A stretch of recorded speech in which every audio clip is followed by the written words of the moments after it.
Hi, I'm Debbie Brown, and today I'm going to show you how to stitch wavy cross-hatching on a crepe quilt using your walking foot on your home sewing machine. As with all of my tutorials this year, I'm stitching them on crepe quilts, which is a little charity quilt for the animal shelter. It is 14 by 20 inches, and I've made mine out of scrap 2.5-inch squares. The thread I'm using today is from Wonderfill. In the top thread, I'm using Fabulux Neon Yellow. Sometimes you just need a really bright yellow thread, but I'm not using that thread in the bobbin.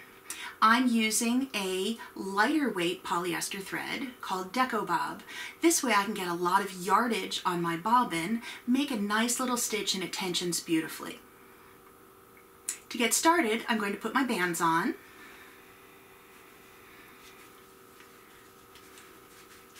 I'm going to start in the middle of my quilt, and I'm going to start stitching in the batting before I get to the quilt. This will be covered with the binding, so I don't have to worry about the knots. I have a 2-inch channel going down my quilt right here, and using my walking foot, I'm going to manually move the quilt to make a wave going down somewhere in the middle of that 2-inch square.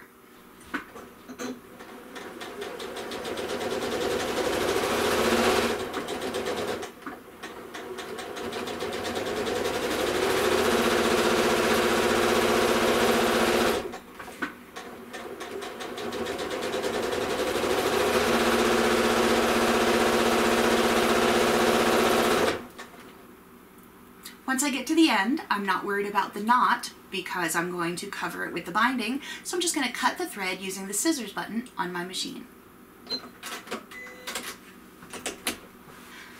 That is a very uneven wave.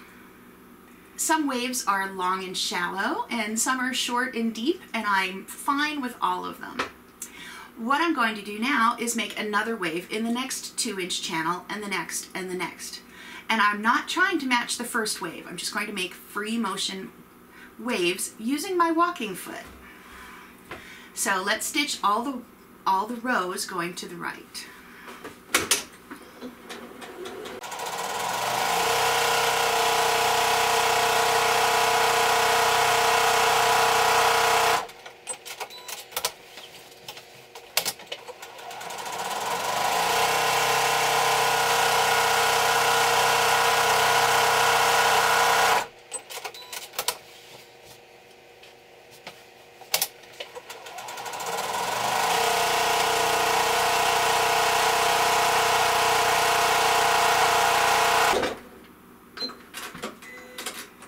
I've now finished half of my quilt's waves, and they're all uneven, and some parts are really skinny and some parts are really fat, and I'm fine with it.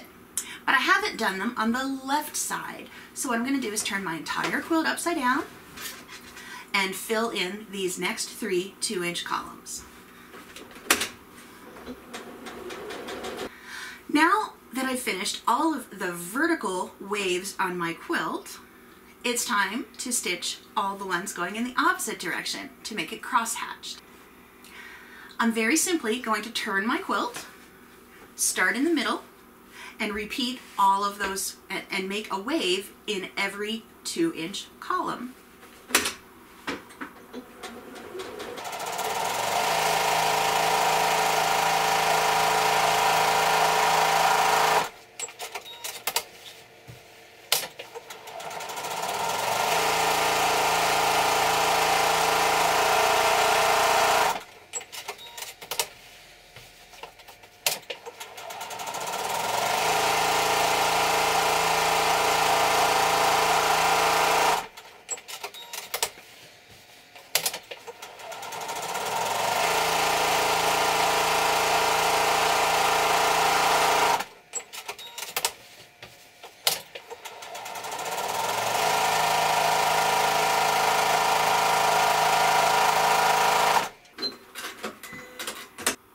Now I've finished stitching all of the cross-hatching on the right side of the middle.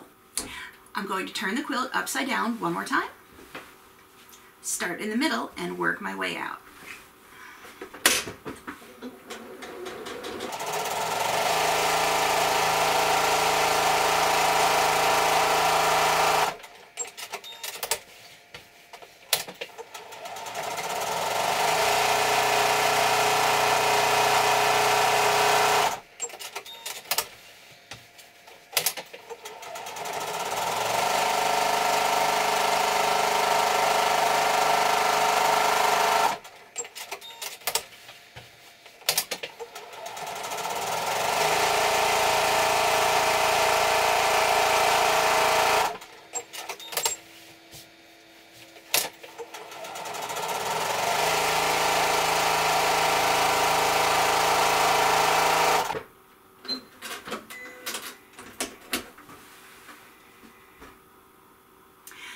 So I finished stitching all of the horizontal and vertical wavy lines working from the center out, and I love my quilt.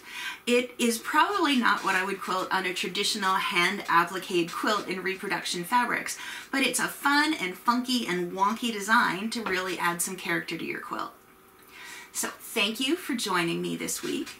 If you want to make sure you don't miss any of my tutorials, sign up here on my YouTube channel. Head on over to Debbie Brown Quilts and sign up for my email newsletter so that I can send quilty goodness right to your inbox. While you're on my website, you can find a variety of machine quilting supplies. Thanks for visiting, and I'll see you again.